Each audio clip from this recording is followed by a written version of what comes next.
My name is Richard Bucciarelli, and we're actually sitting here in the Speed Training Lab and High Performance Center, which is the latest iteration of the facility that I run through my business. Opened my first facility almost 20 years ago, wow. So it's been a long road from there to now, but here we are. I'm a former athlete, now a coach, and a sports scientist. I'm also a professor at the university and college level. And in addition to that, then obviously I run this business. So I'm busy, and my career has kind of been geared towards many different areas, which are all somewhat related to fitness, to sports science, and also to soccer. So what? You can't take no calls. You've been on my mind, but you ain't missing me at all. We're currently at your facility right now. Before we kind of get into how this came about, because I'm sure it's been a roller coaster of a journey, right? I want us to take it back. I want us to take it back to when you were a little kid, right? What were your first memories of sports when you were growing up? Well, my first memory of sport was soccer, and I guess it was a combination of my parents and my grandparents that first put a ball in front of me, and I had a twin brother. I was kind of lucky in that sense that I had someone to play with all the time that was the same age as me and all that, and so we kicked the ball around as kids and stuff, and soccer was also the first sport that I played competitively at a house league level at first, and I guess I was a little naturally athletic. I was faster and all that, and a pretty good runner, and so that's what happens in Canada. If you can run faster than other people, then all of a sudden you get identified into the rep team, and that happened. I know that I was in a house league for only 1 year, and then I went to rep, and funny enough, I'll just say it because maybe if my brother watches this, he'll have a laugh, but my brother, twin brother, and he was a little overweight. Yeah. So initially in soccer, he just wasn't so good and wasn't even really into it, and he hated running. Yeah. But because I was identified, to go to this rep team, and my dad had to take the two of us in the car at the same time because we're twins. So he actually had asked the coach at the time. This is the North York Cosmos Soccer Club, and we're talking 1987 or something, or 88. That my dad asked the coach, hey, I have my other son. Can he play? And he'll even go in goal if you want him to go in goal. And funny enough, my brother turns out had really good reflexes. Was pretty brave and courageous, and in goal even right away he was pretty good. Yeah. And then later on, they learned that he's got a good arm. He could throw the ball. He could drop kick pretty well. He became a pretty good goalkeeper. He actually played on the Ontario provincial team for a few years, and he and I both ended up playing in university, and so he became a good player too, and he owes all of that to me, because if it wasn't for me making the rep team, he never would have made it. That's awesome. Yeah. What role did he play in your journey, I guess, growing up within sports, within soccer? So lucky for me, what better possible training partner could you have than someone your own age who's a goalkeeper, right? Yeah. I never really was so good at, I wasn't a striker. I became a defensive player and whatever, but he would go in goal, I would shoot. I developed a pretty good ability to strike the ball from that, and we fought every day, like literally every day. But we also, we played soccer every day. We played catch. I think being a twin is good in that sense that you have a training partner all the time. So yeah. And we pushed each other too. So for sure, I can imagine. Were the two of you really in line with this dream that many of these kids have? When they start playing soccer, it's their thing of I want to become a professional player. Was that the same case for you and your brother? It was, and again, he got into the provincial team. I was there only briefly, and I was cut. He stayed for over 2 years, and so we were good, but maybe not the best certainly, and all that. But we were talented enough, and both of us, as we progressed through high school, maybe pro was. I can speak for myself. It was kind of in the back of my mind. I even at the time I knew I maybe wasn't good enough, but I knew I could probably play in college or university, and I had tried sort of the scholarship route. We're talking in the late 90s, so there wasn't you could email coaches, and actually, as a matter of fact, I wrote letters to coaches, and but there wasn't all the business around it, and here and there were some showcase tournaments, but you had to do a lot more on your own, and so really I thought I'd like to play in college or university. I didn't end up going to the United States. There were some schools that I had some offers from, but I decided to stay in Canada. And I played at York University, and I stayed there actually for 5 years, and played for those 5 years, and I would say I gave up on becoming a professional really at that time because I was doing okay and playing well at that level, but I could really see that the best players at the level I was at York, I knew for a fact that some of them had gone for trials, some of them had even gone to Europe, and they weren't good enough, and they were better than me. Yeah. So, you know, at that point I realized, well, you know, I can play, I can enjoy the game and play at a high level, but, you know, pro and all that kind of went out the window around my early 20s. So. Yeah. What was the biggest difference that you were noticing in the players who you were playing with that you were like, oh yeah, these guys are really good compared to you? Like, what were those differences that you were noticing? So at the university level, still I was a good athlete, a very good runner. I had very good endurance and also good, we'll call it speed endurance. I could tolerate a lot of lactic acid without getting tired. And, you know, so that was an advantage of mine that I had, and I was a hard worker and a decent defender and all that, but I didn't really have any, I mean, maybe brilliance is the word you would use. Like I wasn't so creative. I wasn't a playmaker. Quite often, you know, I would, whatever position I was, if it was a defensive midfielder or a right back or center back, I could receive the ball and make passes, but I never really thought outside the box. You know, I just didn't have that creativity or that brilliance. And again, the best players I played with in my university, and even I played a couple of years as well in the CPSL, and the players that were really at the best at those levels, you know, they had those qualities, you know, that I didn't have.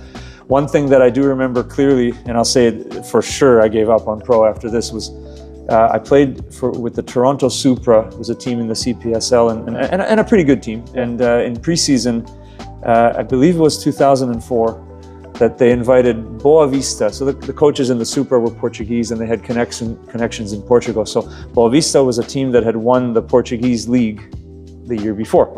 And so they were the Portuguese champions, and, you know, they came to play us in preseason, and I was a right back in that game, and I just got like hung out to dry. I mean, they scored 3 goals in the first half.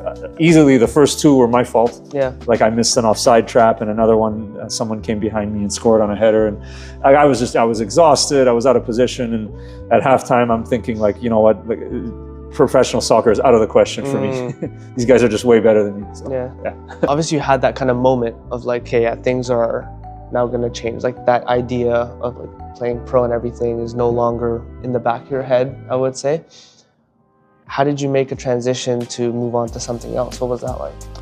Well, it's a good question, and you know, even at the time, because this was like 2004, and I was just about getting ready to finish my undergrad, and I had already been coaching, just at the youth level and for free. But I was coaching already at that time, and I took a liking to it, and I thought I was pretty good at it, and you know, I had some qualities that I thought were good. I also had a lot of good mentors, including excellent coaches who coached me at York University, and I was lucky that at the time in the university game, many of the other coaches in the other schools, some were good, but a lot of them were, you know, they were like faculty members, and whereas we had professional coaches with lots of experience. And in any case, because I was exposed to good coaching, and I was already coaching while I was playing, the decision to, you know, stop focusing on playing and focus my energy on coaching was kind of a natural one.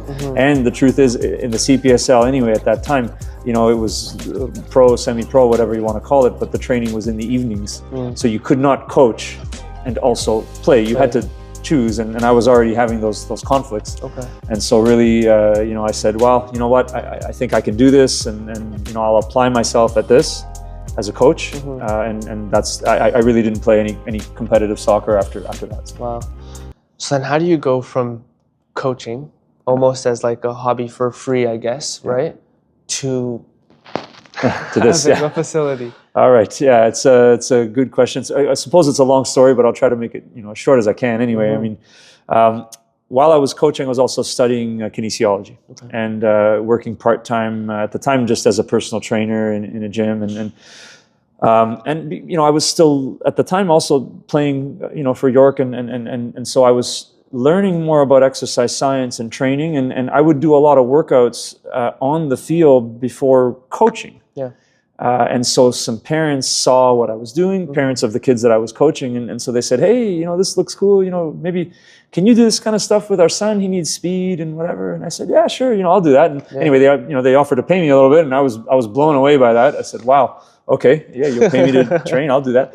And then I was with one club, with one team, and other teams from the club also were in neighboring fields, and they saw. And then, they coaches would come up to me afterwards and almost say the similar thing. Oh, this looks really interesting. Can you do this with our team? Our team needs to get fit. And so I said, sure. And they offered to pay me even more. And more or less after doing that for a few months, and then it became a year, and that was, after that full year was sort of around the time that I was finishing my undergrad. And when you study kinesiology, it's not necessarily the case that you have like a direct career that you go into. It's not like maybe, studying law or studying some other profession or trade where you get your degree and then you have a job. Yeah. Kinesiology can go in many directions. And I said, well, I have this little part-time business going, and I seem to, I like it. I'm doing quite well with it and all that. And so I'll just apply myself to that full-time. And I couldn't say that I knew exactly what I wanted to do or where I wanted to get to. Fair. And I might not have even been able to verbalize this, what I'm going to say to you now, but I know that I had this idea in my head that I said, okay, so if I'm going to do this, I want to be the best that I can at it. And then I said, well, to be the best that I can at it, there are certain categories that I have to excel in. Yeah.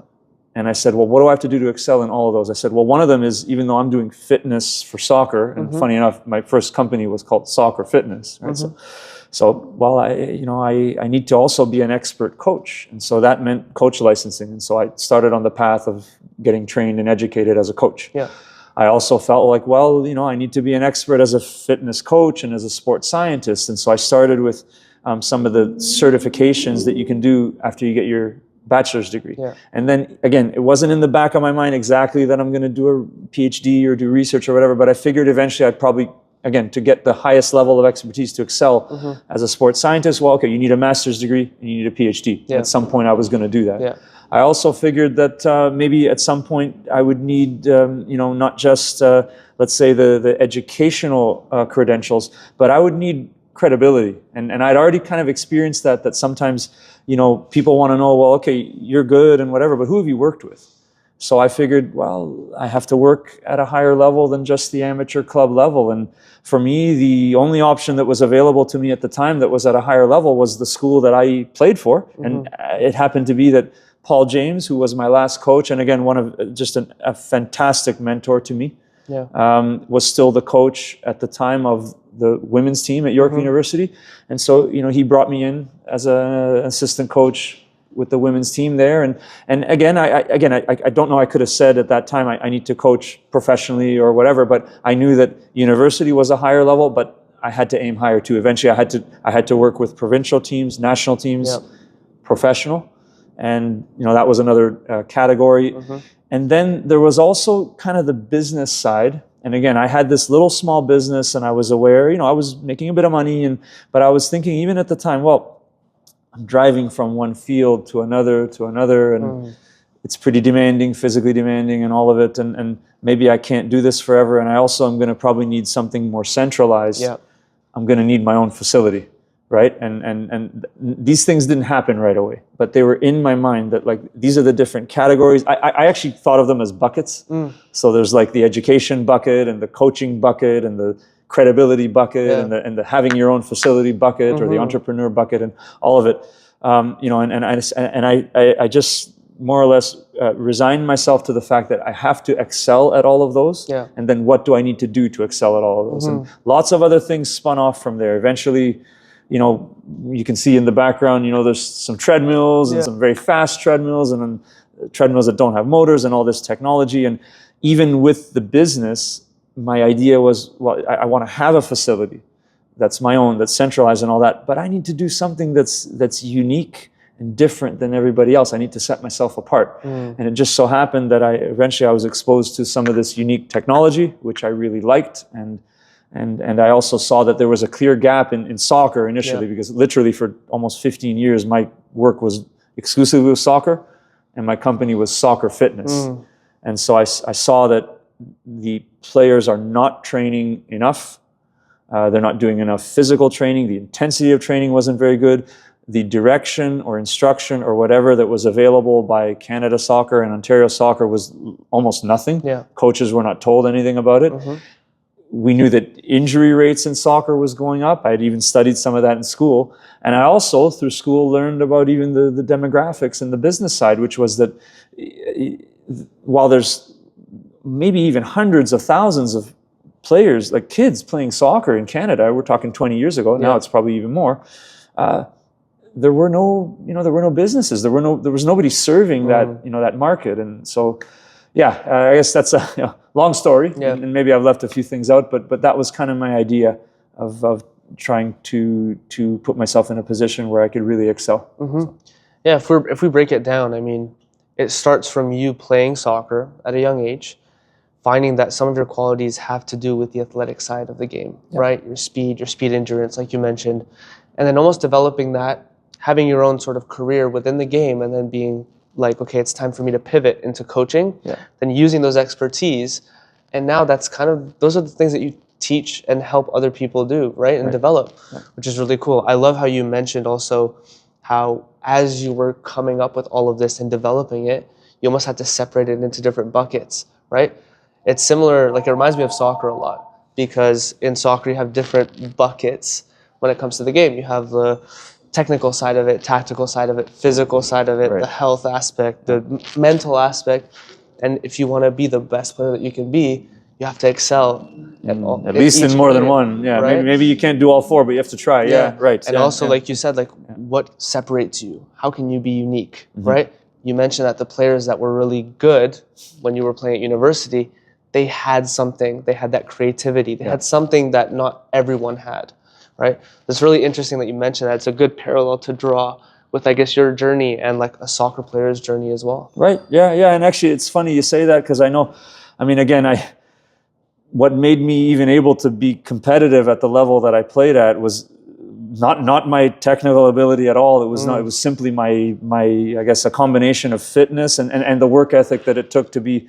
Most of the time in the teams that I played, I was the fittest because I was working harder than everybody else, and that allowed me to be competitive. And I know that if I wasn't in good shape and I didn't work so hard, I couldn't even have played at that level. And so I tried, where I could, and where it was relevant, I tried to apply that same work ethic to my career. So for sure.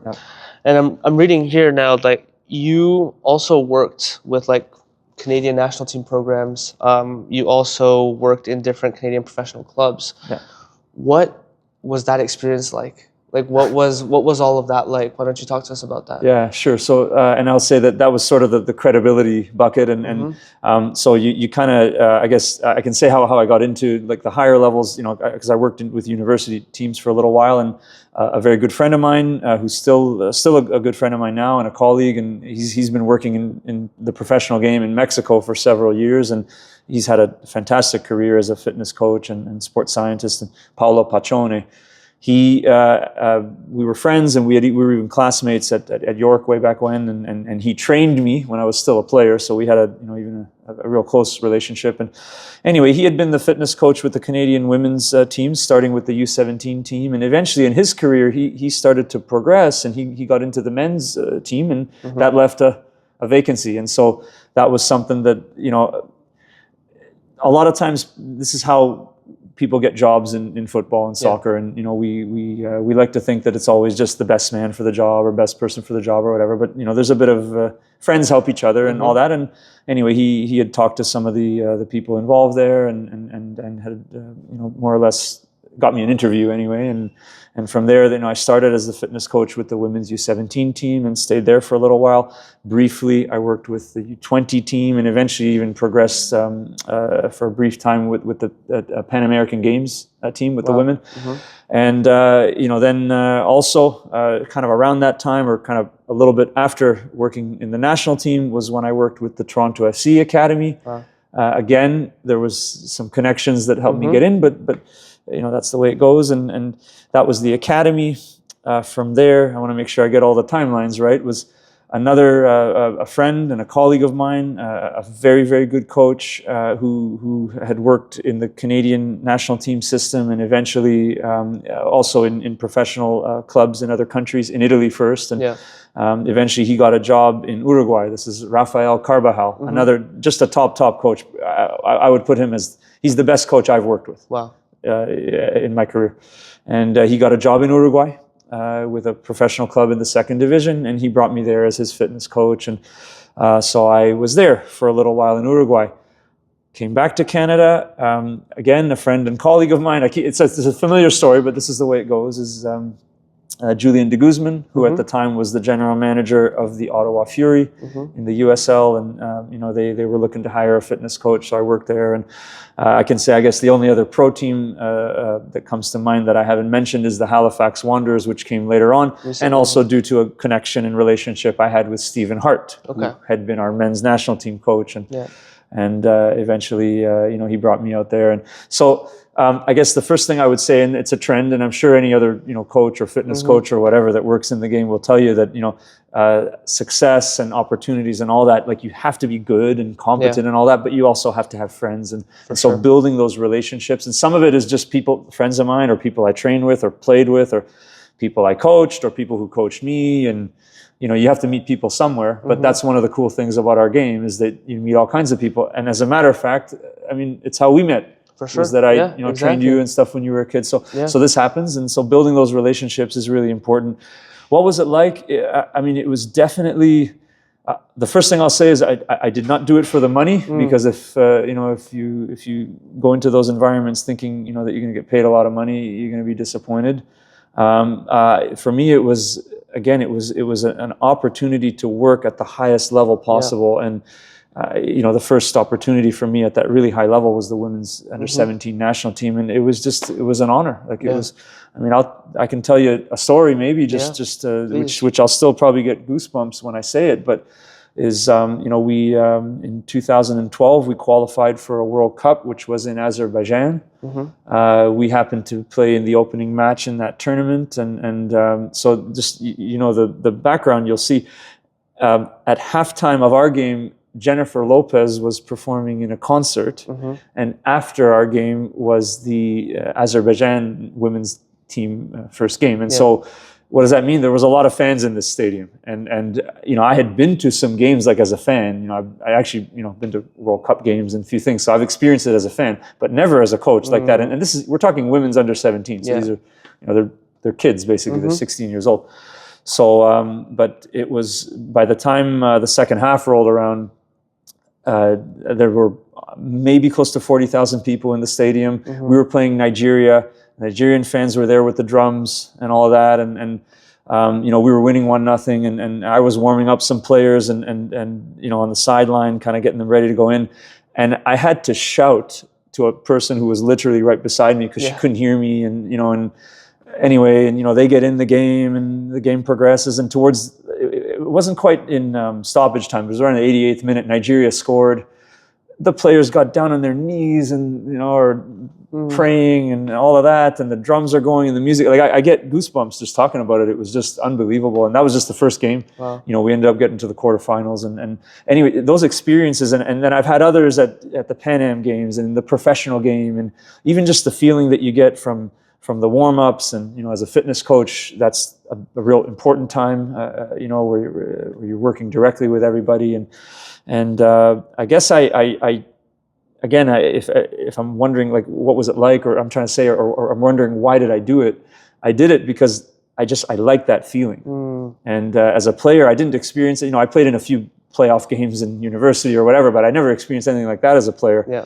Having to experience, or getting to experience that as a coach, once I did, I wanted it again, and I still want it. So, so I see what happens in my career. But wow, what a story! That's incredible, and it's so cool to see all these experiences, sort of like how they lined up, right? I want to dive a little bit deeper into that whole professional world that you were a part of, and that you're still a part of, because I'm sure you work with a lot of professional players. Yeah, we still do. Yeah. What is the difference? Because there's a misunderstanding, I feel, when it comes to players who are growing up in their journey, and they think that they see what's on TV and they're like, oh yeah, I can get there easily, Right. But not everyone understands the reality, right? From your experience and what you were seeing and noticing with the players that you were coaching, the professional players, what was the difference in intensity, in quality, in investment of like time and energy as well? Like what What was that? What was that big thing that made sense to you? You were like, yeah, these are professional players. Okay, so it's a good question, and maybe it leads to another story that I can tell about my time in Uruguay, because this is when it really opened my eyes. Yeah. Because as much as, you know, the experiences with the national teams and TFC Academy and all that, those were valuable, but it's still Canada, and we have to keep that in perspective, right? That it's different in the rest of the world. And so what I saw in Uruguay, which really opened my eyes, was first of all that the level of, let's just say the level of ability, and I'll include kind of the technical, but also sort of the knowledge of the game, the understanding of positions, so those kind of technical and tactical qualities. I was with a low level or medium level anyway, second division club. No money, no facilities. I mean, forget it. I mean, it bothers me a lot, to be honest, in Canada, how snobby we are sometimes about we don't want to play on turf, we don't want to play on this field. And people need to go and travel to the rest of the world and see what football is really like. They think it's all Real Madrid and Barcelona and all that. That's not what it is. That's only the 95th percentile maybe, or higher. So anyway, this team, and again, I went straight from the TFC Academy to work with them. So the players that I worked with before were fresh in my mind. I could have picked you from the U19 team of this club, 10 or 15 players that were better technically and tactically than every single player that was in the TFC Academy. Wow. And again, this is just a regular middle of the second division Uruguayan club. We played some exhibition games against first division Uruguayan clubs, and they completely dominated us. And I remember, and again, I'll tell you, Rafael Carbajal, who's the one that made this point really clear to me, and it's a point I've made to probably hundreds of people since then. You look at the ability of, let's say, the players on our club in Uruguay, second division. They're technical, game awareness, all of those things is very, very good, and they were fit too. But then you go and play this other team, and a first division team in an exhibition game, and they dominate you. And I remember kind of talking to Rafa after the game and saying, like, what happened? And he says, you have to understand, Richard, the difference between, you know, the different levels of play and what it is that makes someone a professional versus what doesn't. He says that the best players in the world make fewer mistakes. That's it. The best players in the world make fewer mistakes. Now, that sounds simple, but what is it that goes into making less mistakes than someone else? And really, I've not studied it exactly. I've talked to sports psychologists, I've talked to top coaches and people that, you know, and kind of there's a similar theme that comes out of that, is that everybody makes mistakes when they play. But a good player, and I think this comes from the mental side of things. And so this isn't physical, this isn't technical, this isn't tactical, this is the other, you know, there's different words, but you can call it psychological or whatever. A good player, and the players that get to the highest level, well, they make less mistakes because when they do make a mistake, they are able to recover from it better and faster. So the likelihood of making a second mistake is less. And then even if they do make a second mistake, the likelihood of making a third mistake is less. And I believe that this effect is compounded. And again, I mean, I've got my research going. I've got lots of things on the go. Maybe one day I can hook up with a university or a professor that's more of an expert in that to study it. I would love to research it more. But the difference in terms of every level you go up, like from, and again, I worked, you know, national team here. I worked professional academy here, and then professional in Uruguay, right? And so that was a step up, for sure. And in that step up, it's that the players are making less mistakes. So. Wow. That's really good insight too, because, you know, a lot of people, they wonder, it's like, yeah, well, I can do what they're doing, right? But can you? Maybe. Right? Maybe. And just to that point, one of the things that I did do with some colleagues as well, because again, I had this fitness testing data from TFC Academy, and then I had, in addition to the first team in Uruguay, I worked with the reserves and the academy as well. So I had a real nice data set which had fitness testing data from top level professional academy in Canada and a professional academy in Uruguay. Not a top level, but anyway, it was Canada and Uruguay. And this kind of speaks to the mentality side of things, which is part of the psychological piece. And I believe it affects whether or not you make consecutive mistakes. It affects decision making and confidence and all these things. Yeah. And what we saw in this study when we compared fitness testing data was, so there's one excellent measure of fitness. It's called the yo-yo test. I don't know, maybe I made you do it Definitely a few went times. through that. So my whole PhD thesis was on it, so I probably spent too much time talking about it. But anyway, it's a good measure of fitness for soccer. And in the TFC Academy, if we looked at matched for age, so we compared under 14s to the under 14s in Uruguay, and then the next level was under 15, under 16, and then under 18. So at those first three age categories, under 14, under 15, under 16, the TFC Academy boys were fitter on that test. They had a higher level of fitness than the Uruguayans did. Okay. The next level up after under 16 for the TFC Academy was, and I gotta make sure I get the age categories right, but it was kind of it was called a senior academy team, but it was mostly players that were like in their first year of university or a little older. You know, and in Canada, you know, maybe you kind of know what this means, that like if you're 18, 19 or 20, that's kind of the age that they were at TFC. You've kind of given up on playing pro, you know, or that academy, it's like your last shot, but they were in university, they were coming back from college teams and all that. And, you know, and whereas in Uruguay, that same age category, and maybe in Uruguay it was under 19 rather than under 20 or whatever, but the players were similar in age. In that environment, those players are knocking on the door to becoming a pro, and it's right in front of them. And so what was funny was that at the U16 level, so for Canada, that's 10th grade.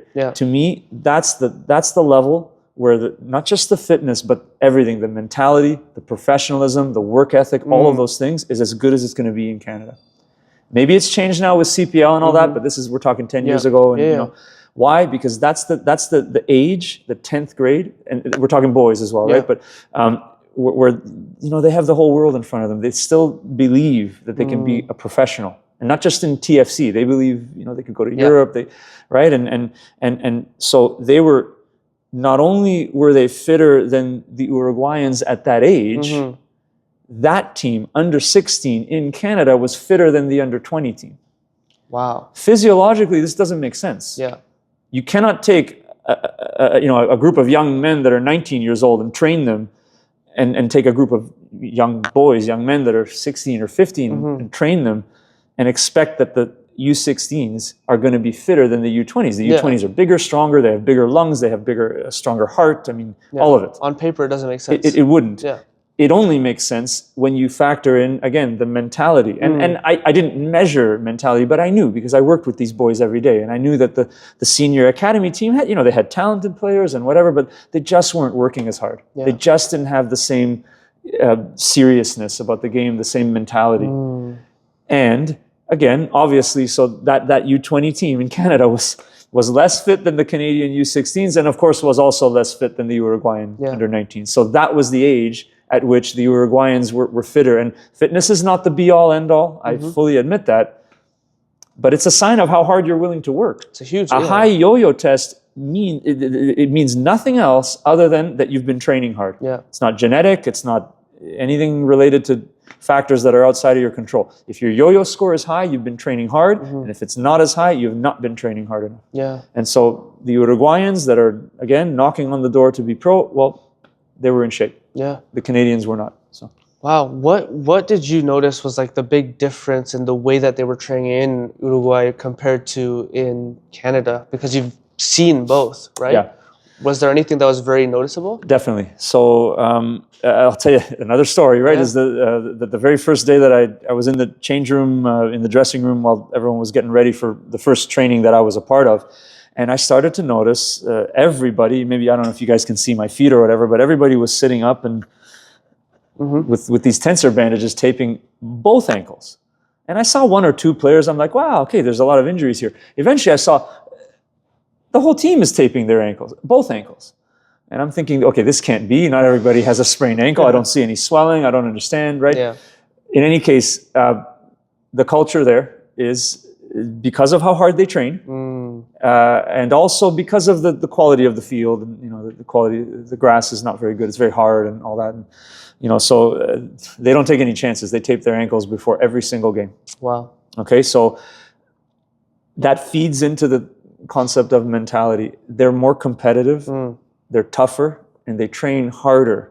And this isn't something that the coaches, I mean, I didn't tell them to do it. It's just the way it is. Yeah.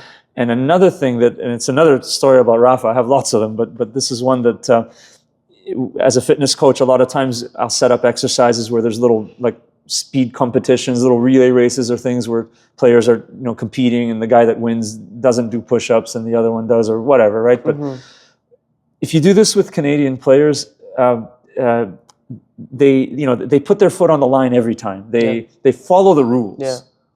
And the Uruguayans, I started to notice, well, the line is here, and they're stopping a yard short of the line, or they're told to run around a cone, but they don't quite. And anyway, I remember just commenting to Rafa, but I said, look, they're cheating, right? And he kind of smiled to me and he says, yeah, isn't that amazing? Like, he's Uruguayan, he's lived there, he played there, he knows the culture there, and it's not, don't want to sound, prejudiced or whatever, but there is this idea that like they want to win. And so really for them, more than anything else in football, and it's not just Uruguay, there's other, you could probably make the same argument for other countries in South America. You could probably even make the argument for Europe. Right? I know you've been there, and so they want to win. Yeah. And where does that come from? It's complicated, right? But it's part of their culture. Yeah. I'm not so sure, that Canadians want to win as much, and therefore are not willing to to train as hard, to even to cheat or to bend the rules and all of it. And the truth is that, the less we do that, the less competitive we're going to be against the best of the world. Yeah, so. Fair enough. I remember in my experience, like training and everything, it was always like, don't cheat yourself. Like, always do things by the book. Right. And then as soon as I got to France, I was like, these guys are putting in as much work, but because they want to win so much, they're willing to do things differently. They'll pull your shirt. They don't care about it. Right. If they have to foul you, they'll foul you. And I actually learned, like, in Canada, it was soft compared to how it is like in it's a good way of putting it. Yeah. If I had to use one word, it's not a bad word to use. Yeah. It's and maybe another just a comparison that again, we have professional clubs in the MLS. Now we have the CPL. Okay, it's building, but there's a lot of flaws, right? And one of the challenges I honestly think, and I think it's a big challenge when you're talking about the environment being soft. Yeah. Look at how the MLS academies are set up. I mean, they have these multi-million-dollar facilities. There's a private chef. There's the players get their own boots for free. They get everything. I mean, they're treated like superstars. They're treated like they're special when they're only 14, 15 years old. And they haven't really accomplished anything. Okay, they're good and maybe they have potential, but they haven't accomplished anything yet.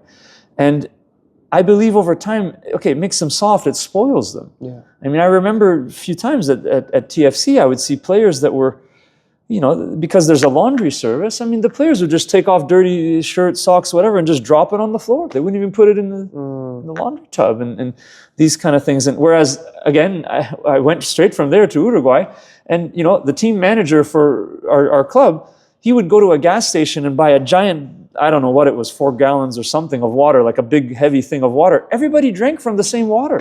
I mean, it's not even sanitary, but like just the difference in the mentality. Wow. And they're hungrier, they're harder, they work harder, and they cheat if they have to, and they do anything they can to win. Yeah. And these are all things that I think it's, if we could try to recreate a little bit that environment to the extent that we can, but we cannot let people be too soft. Yeah, you look at a lot of professional players, they have such a story where their motivation when they were really young was like, this is do or die. This is either I do this or my family stays poor. Right. Like, it's that strong for them. They attach such emotion and reason and motivation to it that they're willing to do whatever it takes, literally. Right? So you can make that parallel for sure. Right. When you think about it, like, okay, if everything's given to you, you're not going to put in the work that's necessary to get to that level because it's so hard to begin with. There's like a 0.0001% chance of you making it. Right. Yeah. That means you have to be working like extremely hard, and to find that within yourself, it's not always easy, especially if you don't necessarily have a strong enough reason to do it. Right. Right. Yeah. And that kind of plays into the mentality side of it and everything like that. Yeah. Yeah. So yeah, I definitely understand where you're coming from. And it's good to actually like hear it from someone who's experienced it and seen it firsthand. I do want to now dive into more of the stuff that you actually do in terms of the coaching, like today. Right. Right. Yeah. I remember when I, came to your sessions. Yeah. Oh my God, it was Tuesday nights. Probably every single time leading up, like on the car ride to your facility, I was like, oh my dreading God, it. I'm gonna die. Like he's gonna put me through something. But then every time I got out, I was like very satisfied. I was like, I put in work today. Right. And I remember the first day it started off with testing. Right. You do testing, I assume, for all the players. Right. Yeah. And I'm sure that you've done studies and research on this testing to understand what testing is right, what testing should be done. Can you kind of break that down for us so we can understand a little bit more? Sure. Yeah. So basically, I mean, testing is a starting point, and it helps to establish a baseline. So you're measuring fitness, and you're one of the reasons you're doing that is so that when you train. And you've trained for a certain amount of time, you can then do another test, and you can kind of compare that test to the baseline level, and you can check whether or not you've improved. Another reason why testing is done is to help prescribe the training itself. Okay, so if you know what level you're at, then you can better prescribe, whatever intensity and load and whatever you want to do. And the final reason to test is so that you can. And again, we did this with soccer. I'm sure we did this with you. Is we test you, and we don't just see where you're at, but we can show you where the higher levels are. Like if you want to go pro, well, what are the fitness scores and the fitness levels for those professionals, and how far are you from that? The standards, So that's why you test, and then the key, with me, and because I was always an exercise scientist. I was working as a coach and all that, but I always had that science background, so I always thought of things in that way. It didn't make sense for me to use a test that hadn't already been validated, and that means that the test, we know that it's a good predictor. So if it's speed that we want to test, do we know that this test is a good measure of speed? It's a true measure of speed, or endurance or whatever, and also validated as a predictor of performance. And this is where we get into comparing your scores or any athlete's scores to the higher level, right? If we know that players at the higher level are faster on a particular speed test or whatever, and they are, okay? Secret out of the box, right? No way. Right? But if we know that, then we can say, okay, so this test is a valid predictor of what level you're going to get to. Interesting. And the yo-yo test the same. The yo-yo test is actually a very valid predictor of how much fast running a player can do in a game. And so all things being equal, if you can do more fast running than me in a game, more or less it means towards the end of the game, you have an advantage, right? I'm going to get tired and you're not. So not only is the test a valid measure of fitness, I chose tests that are also valid predictors of performance. And then even through my own research, I started to look at the correlations and the predictive ability of those tests, like in Canada. I did a series of studies with female players, eventually even with male, with professionals, with youth, and so I've got a lot of my own kind of research and development that went into the testing. And then, I know you mentioned training, and so you're probably referring to the treadmills. So again, it's a long story, but through different jobs I had in my career, for a brief time, I was the manager of a facility called Athletic Republic. This is before I opened my own facility. And Athletic Republic is a company from the States that was the first ever to use high-speed treadmills. So I know you've run on them, you know what it's like. And, so I the job was very difficult for me, but the technology and the treadmill specifically and what it could do. And I'll give you kind of briefly a summary. And I'm biased, right? But these are the advantages that you get with running on a treadmill. First of all, you can control the speed. And so if you want to do kind of higher speed runs, and to make athletes run faster, they need to run fast in training. So with a treadmill, you can do that. One. Number two, you can control the incline. And so we have, and maybe it's even visible, I don't know, but behind us. We have treadmills that go at inclines, up to 40%, way higher than you would get in a normal gym. So the treadmills go very fast. They go over 30 miles per hour. They go at very high inclines. Okay, and in a safe way, there are safety harnesses and spotting mechanisms and all that. It's a way, again, to get higher intensity and higher load in training than you can get by running on the ground. And then we also, eventually, we even got treadmills that don't have motors. They're over there, but, you know, and those treadmills that don't have motors, you can add resistance to them. So that kind of simulates resisted running. Yeah. So, you know, I really love the technology, and I figured, again, the job wasn't for me, but I said, maybe I can do this on my own. So I saved up some money and eventually was able to, you know, open my own facility there. And so the other thing about training and, you know, training for speed or whatever is you need high intensity, you need high speed, you need all that in order to make improvements. But also the improvements to the aerobic system. So that's, first of all, kind of how long you can last or whatever in a game without becoming fatigued, but also recovery. Soccer, like many other sports, it's intermittent, which means, you know, you run, then you rest, and you kind of you cycle through that running and resting and for 2 hours basically. So if your ability to recover in between the fast running is not good, by the way, that's measured in the yo-yo test. It's literally what you do in the yo-yo test. You run, you rest, you run again. So if that ability isn't good, you know, you struggle later in the game. And so improving that ability is also dependent upon the intensity of the training that you do. So I kind of settled on this technology, which I really liked, and I liked it because it looked as though the intensity that you could achieve with that training was higher than what could be done with other types of training. And when I say looked as though, I mean that. At the time, back in 2009, this is when I first worked, you know, with this equipment, there was only research that had shown, for example, when you run on a treadmill at a high incline, you get a greater activation of the hip flexors. There was some information to show some of the other treadmill runs at lower inclines, when the speed was fast, you get a little more activation in the hamstrings. There were clearly some mechanical differences to running on a treadmill versus running on the ground, but that's it. There wasn't one study that had taken athletes and trained them on a treadmill, and then a similar group of athletes and trained them on the ground, compared the effectiveness of each. And that became my master's research. And eventually, even my PhD research was you know, I eventually, like, not only did I believe in it and I liked it and I used it, but I spent almost a decade researching it myself as well. So it's again, I'm biased, but I think it's a very effective way to train, and we have lots of evidence to show that it's effective as well. So. For sure. Let's say there's someone at home right now who like has like a gym membership. Okay, they have treadmills at their gym.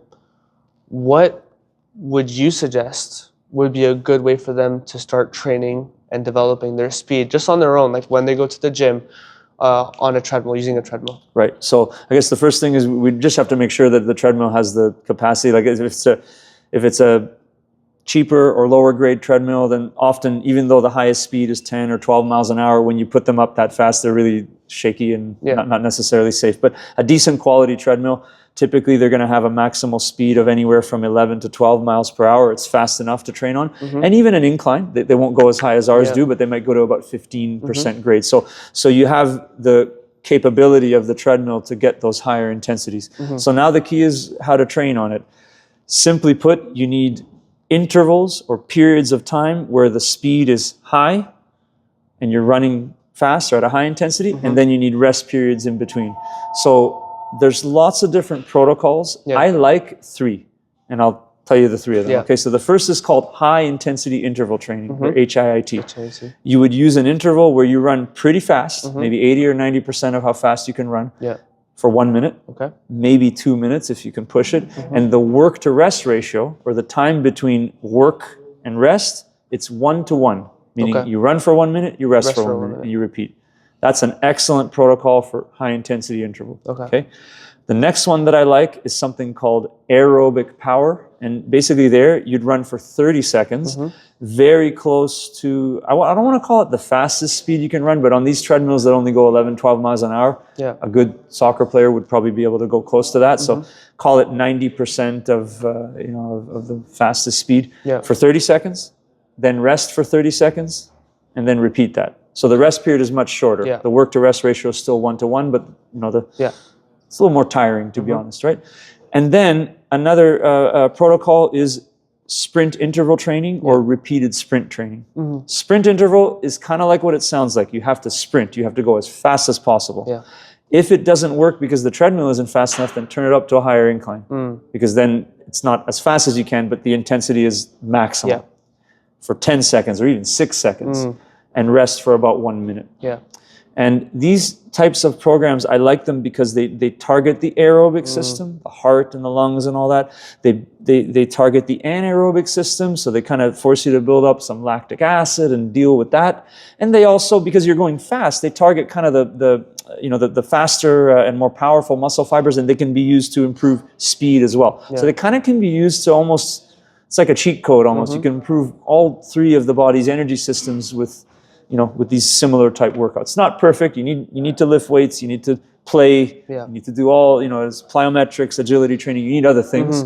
But on the treadmill, those are my go-to. Awesome. HIIT, aerobic power, and sprint intervals. Awesome. Because I also remember off the treadmill now, I remember doing like some exercises on the board. Yeah, plyometrics, right? Plyometrics, right? The jumping and everything. Yeah. What's the relationship with that and speed? Plyometrics are a form of exercise where the focus is primarily, so you jump repeatedly, but the focus isn't so much on the jumping as it is on the landing, and specifically on making the landing as fast as possible. And the reason for making the landing fast is that we have, like, our muscles have elastic properties in them. Yeah. And so when you land, the muscles stretch, and then immediately after that they shorten, and that's the jump. Yeah. So the landing is the stretch, and then the shortening is the jump. So if you can speed up the landing, that means you speed up the time it takes for the muscles to stretch. Just like an elastic band, if you stretch it faster, it will then contract or shorten with more force. So it's a way to train to take advantage of the stored elastic energy that we have in our muscles, and it is very effective to improve everything from jump height, acceleration or starting speed, even longer, like maximal velocity and the ability to sprint over longer distances. It helps with agility, changing direction, decelerating, all of it. It's a really effective tool, and that's why we did it and we do it every day. Okay, yeah, awesome. Now I want to go into, because we're talking about training right now, right? Yeah. I remember growing up, like, I was doing 3 to 5 hours a day of training, and then I'd always have people tell me, you shouldn't train that much, you have to give your body time to recover and all of that stuff. And sometimes I agreed, but other times I was like, yeah, but I still need to put in the work. Like, I need to be doing things that other people aren't doing so I can get to that level. Right. What are your thoughts on that? Okay, so how we define doing too much or doing too little, I think, is the first problem, because it's always spoken of in that way. 5 days a week or 3 hours a day or whatever. Yeah. It's only spoken of in terms of time. So load, which is the best way we can describe, how hard you're training. Load is the product of volume and intensity. Now, what we're talking about, time, that's volume. That's how often, how much, whatever. That's part of the way that we determine load. But the other variable that we need to consider if we're going to determine load is intensity. And so you multiply volume by intensity to calculate load. Yeah. That's the first thing. So I could tell you, hey, go ahead and train, twice a day. Yeah. But if your training is just walking laps around a track, you could do that for 5 hours and it wouldn't make a difference. On the other hand, if you train only once a day, but the intensity was really high, it was a small-sided soccer games and heavy lifting and whatever, your load might be much higher even though your volume would be lower. Yeah. So we need to understand and measure and quantify volume, and then also understand and measure and quantify intensity. That's the first thing. Yeah. The second thing is periodization, and this is an oversimplification, but the basic idea is players don't have problems, athletes don't have problems, they don't get hurt, whatever, because they're doing too much. They may get hurt because they're doing too much too soon. Interesting. So what that means is you have to be able to consider your current level or your current capacity. Okay, in exercise science, we would call that chronic load. Okay. It's what you've been doing up to now. Okay, so that's chronic load. That's what you're capable of. In order to improve, you need to overload or do more than that. Because without doing more or overloading the physiological systems, there will be no improvement. Yeah. But you need to keep that overload within a certain range. And typically the ideal range is it has to be greater than 1, or greater than 100%, let's say. But greater than 1%, let's say, right? Okay. But less than or equal to 20%. Okay. So what does that mean? That means that the load that you do today, we would call that the acute load, should be somewhere between 1% to 20% greater than the chronic load, which is what you've been doing. You can almost think of that as an average over the last 3 weeks, or your capacity.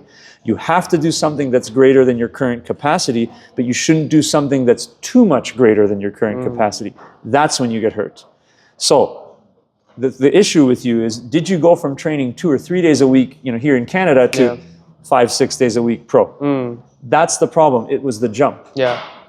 So we don't do a good enough job preparing people for that transition. Yeah. And so what we do is we violate this rule. And so actually the ratio, what I'm talking about here is the acute to chronic workload ratio. Acute is what you do today. Chronic is what you've been doing. If that ratio is greater than 1, but less than or equal to 1.2, that means that you're making small increases over time that are manageable. You will improve fitness and your risk of injury will go down. Wow. All top level athletes are training almost every day. Yeah. You cannot be a top level athlete without doing that. Yeah. So at some point you have to get to that level. But you shouldn't go, 50% or 100% greater. You need to build up slowly. And sometimes an analogy I use is like walking up a staircase. Yeah. There's a reason that the steps are only, 1 foot at a time. In other words, the steps are usually 5 to 10% of the total distance. Yeah. You could not start at the bottom and jump to the top. All the way up. You'd either, you'd get hurt probably, or you wouldn't be able to do it. Yeah. But if you go 1 step at a time, you can do it. Yeah. Yeah, because I think that's a big misconception that people have. They just don't understand or know what you just talked about, right? About, it is possible to put in a certain amount of work quite often and quite frequently throughout a week or whatever. But the how you go about that is what matters, right? Like you said, you can be training and doing keep-ups for 3 hours, and you say, I've done 3 hours of training today, but the load is not the equivalent to what you would do in an hour doing something else. And the load is the only thing that matters. Yeah. Yeah. Wow. So I think that's great insight for people who are watching, and because that's everything. That's literally everything. That's like a new way to start thinking about how they're training and how people are going about their, fitness, technical training, everything. Right. Yeah. So here, obviously, at the facility and everything, you do a lot of all the fitness stuff, right? I'm sure that's something that you take into consideration with the testing and then the training, right? When you're doing the testing, are you calculating the load of each player and each athlete to then understand, okay, this is how much we can push them. This is where I'm assuming that's what you do. So we get an idea, and what we're really doing is we're getting an idea of their capacity. And certain aspects of the training, including, how fast you go on the treadmill, how many runs you do, those kind of things, those we can start to customize those based on capacity. Yeah. And that's one of the reasons why we need to know. For sure. So we're going to go into the Canadian soccer stuff. Let's do it. So I follow you on Instagram, right? And you have been pretty vocal about the Canadian system when it comes to soccer, right? The Canadian soccer system. And it's actually a system that I don't understand too well because I left it when I was pretty young. Right. And I obviously know that there are quite a few flaws, just like in every system, I'm sure. But, I've experienced what it's like in Europe, and I've understood what their system is like over there and how it's developed over time. And I can definitely recognize that Canada is not close to being there yet. I almost want to understand from your point of view, like, first of all, what is your opinion on how the system is here? And then second of all, I also want to understand from your point of view, what can players do about it? Because there's so many players in Canada who have that dream, they have that ambition. What can they do to still make it and still make their dreams come true? What are your thoughts on that? Right. Okay. So I guess if I had to summarize the differences between Canada and let's just say the nations in football that are more successful. Yeah. Europe, South America, whatever. One is coach education and coach development. Okay. So the problem and the challenge that we have in Canada is that we do not have experts teaching and developing coaches. Yeah. If you go anywhere else in the world, one of the things that you'll notice is in the coaching licensing program, the people who are instructors, these are the people who are teaching, training, and developing coaches, are experts. They've been coaching at the pro level, national team level. Often they don't even become an instructor until they have decades of experience. Yeah. Okay. Other countries also have a sports science component to their coach education. And so what that means is maybe someone like me or like a sports scientist that's worked at a high level, and they're teaching the coaches about fitness and sports science and warm-ups and all of that. Okay.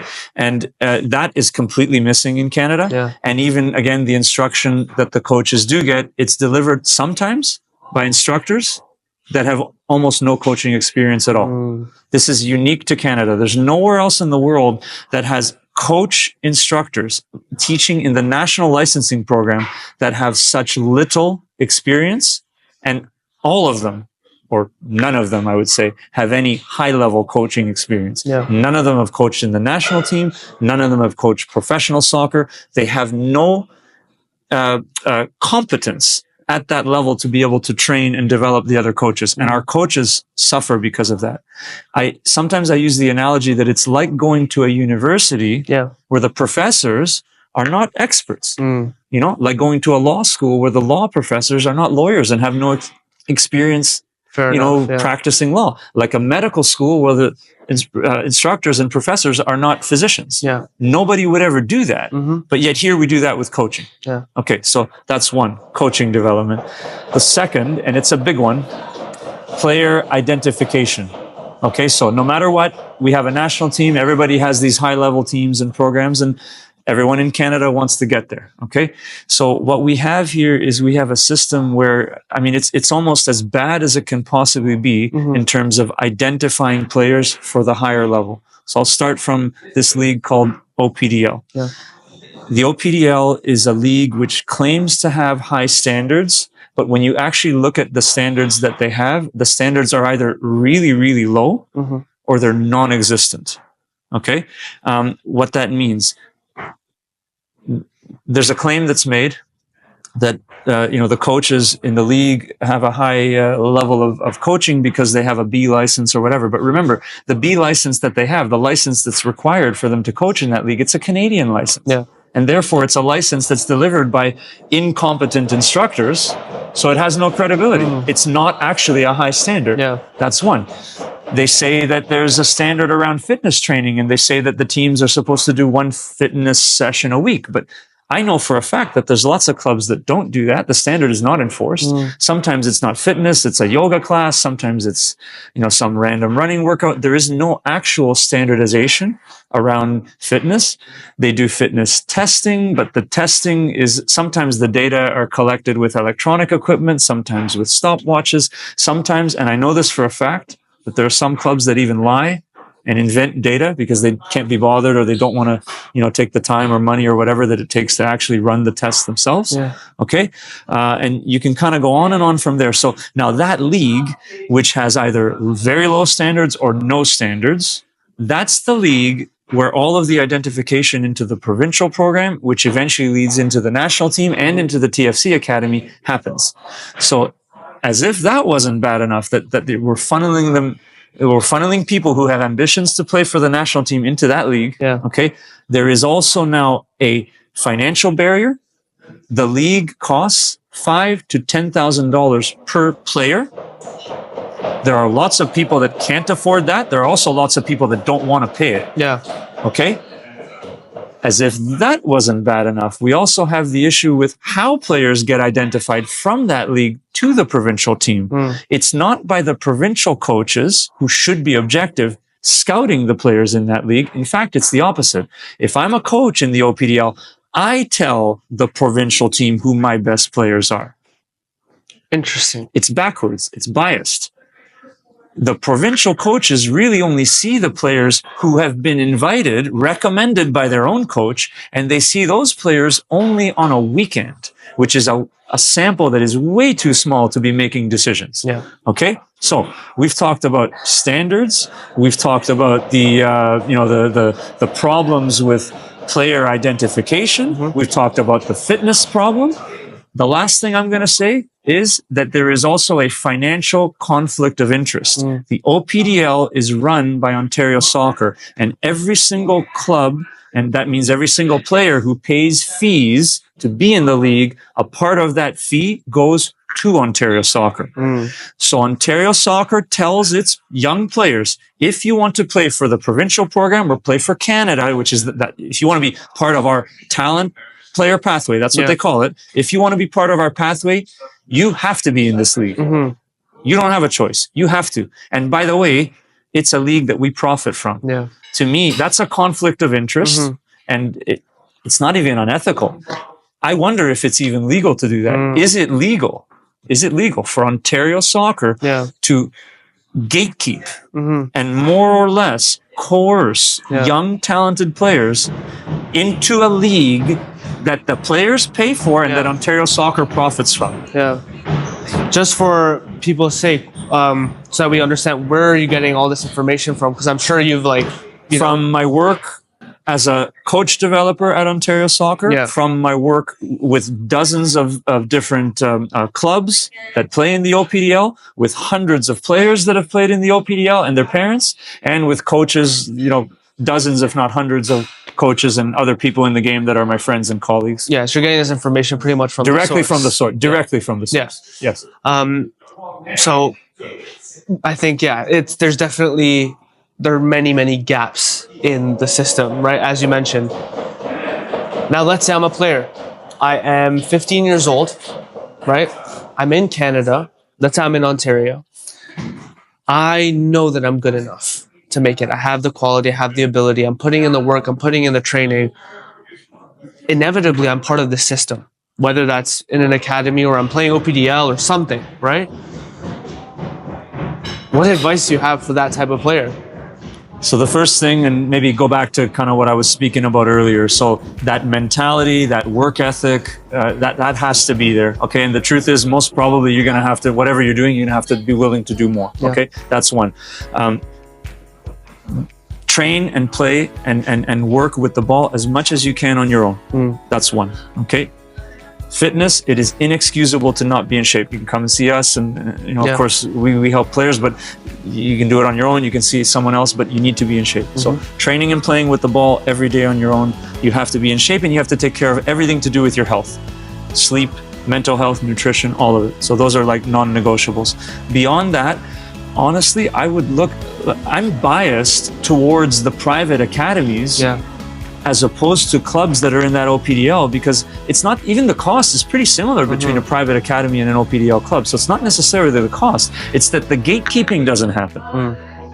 And so a private academy who is run like a business, like my business, and I know this because I run a business, a private academy, the director and the owner is directly incentivized to make sure that the product is good, that the coaches are doing a good job, that the players are happy, because if not, they feel that pain financially right away. Big clubs, like these are non-profit organizations, they have government grants, they have, often the people that are doing the administrative work are so overwhelmed. They have a house league, they have tournaments, they're dealing with all these other things. They're not even capable of administering and delivering high performance training the same way that a private academy would. So, as I said, you take care of training on your own every day, you take care of your physical fitness and your health, and beyond that, I would try to find a private academy that meets the criteria that you have, that you can commit to, that you can afford, and preferably not only that, but one that maybe has connections and connections to schools in the United States or Canada or whatever, if that's the route, like college or university, and also connections to the professional game if that's what you want. And that would be my best advice. Appreciate that. I do have one more question. Sure. And that question is, I'm gonna kind of frame it now. Your journey started off with you as a little kid with your brother, right? Playing soccer together, growing up together within the sport, playing competitively, then going to university, playing there, playing for the CPSL, that whole journey. And then you made this shift and you pivoted into doing what you're doing now, which is the coaching aspect of it, the speed training. You've done so much research, like you have all this knowledge and everything. Now, what has soccer, the sport itself, taught you about life? Because soccer's like this and life is so much bigger, but it sounds like it's been such an important part of your life, right? And even where you are right now in your life, this moment in time, what has soccer taught you in your life and how much has it influenced the way you live? Well, honestly, I mean, the game has had perhaps a bigger influence on my life than anything else, and my career kind of reflects that. What has the game taught me? I mean, it's taught me that first of all, that you have to focus your energy on the factors, and I'll say within the game, but even then within life, okay, the factors that are under your control. And again, for me, that was kind of, fitness and the working hard and all of that, and making sure that I outworked everybody. And I applied that to my career as well. I focused on what I could control, and I tried as hard as I could not to let the negative side effects and all the ups and downs and all that get to me. Maybe it ties into this concept of not making mistakes, and not that I haven't made mistakes, but that you put yourself in a position that you can minimize mistakes. And it's also really, it's made me see how just like overall humans, all of us, like we're more similar than we are different. And I was fortunate that just between national team work, professional work, also, I am a researcher, and so I've traveled all over the world to present at conferences and things like that. And so I've been all over the world, and it's always for soccer. So there's always soccer people in Japan or Turkey or Azerbaijan or wherever, and you really realize how we really are. We're much more similar than we are different. And I think you get kind of a good or a better appreciation for for humanity and for what we have in common. And so that I think it's kind of helped me, and it's expanded my outlook a little bit on life as well. I love that. Where can people find you, learn more about you, maybe even come out to the facility? Where can people see all that information? So we have a website, speedtraining.ca. Okay. We have an Instagram account, which is exactly the same, speedtraining.ca. We're also on other social media, on Facebook and TikTok and all that. And I guess I can give my email address. It's also very easy. It's richard@speedtraining.ca. So. Perfect. Appreciate it so much, Richard. Thank you so much for your time. You're welcome. Try to change your mind, but you keep putting up these walls. Putting up these walls. Took some time to break them, you've been stacking them so tall. I've been trying to build us, you the one who made us fall. Try to keep us moving, but you really like to stop. For real, this ain't what I want. Don't know if you talking all your